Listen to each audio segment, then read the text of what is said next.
नमस्कार। हिंदी ज्ञान पथशाला में आपका स्वागत है। बच्चों, आज हम पानी के पर्यायवाची के बारे में बात करेंगे और ये पानी का जो पर्यायवाची जितने भी शब्द होते हैं वो आपके काम को कितना आसान करने वाले हैं, आज इसके बारे में जानेंगे। इस वीडियो को देखकर आप खुश हो जाएंगे कि हमारा काम कितना आसान हो गया। अब देखिए, सबसे पहले हम पानी के पर्यायवाची देखते हैं कि पानी के पर्यायवाची कौन कौन से होते हैं। अब पानी के पर्यायवाची होते हैं जल, वारी, अम्बु, नीर। ये तो आप अच्छी तरह जानते होंगे कि ये जो चारों हैं वो पानी के पर्यायवाची हैं।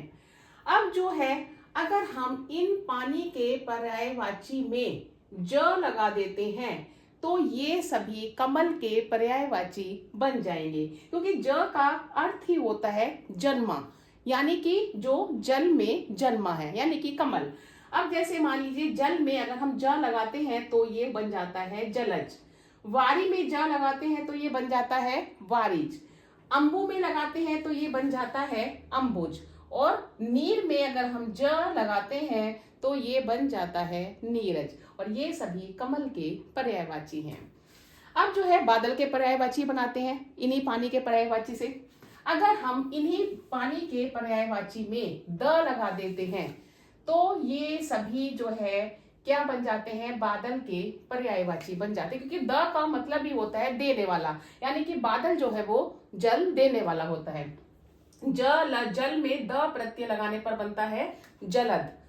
वारी में द प्रत्यय लगाने पर बनता है वारिद। अम्बु में द प्रत्यय अम्बुद का निर्माण करता है।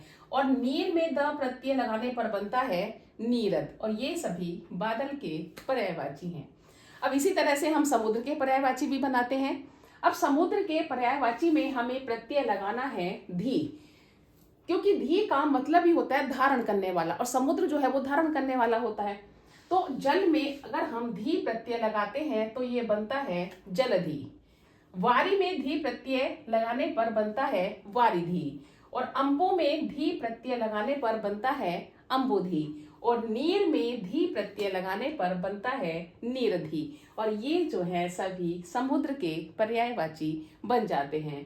है ना कितनी रोचक वीडियो और कितनी इंटरेस्टिंग बातें कि हम सिर्फ जल के 4 पर्यायवाची याद करने पर कमल, बादल और समुद्र के पर्यायवाची हमारे खुद ब खुद याद हो जाएंगे। आपको मेरी वीडियो कैसी लगी, कमेंट बॉक्स में लिख कर बताइए। नमस्कार।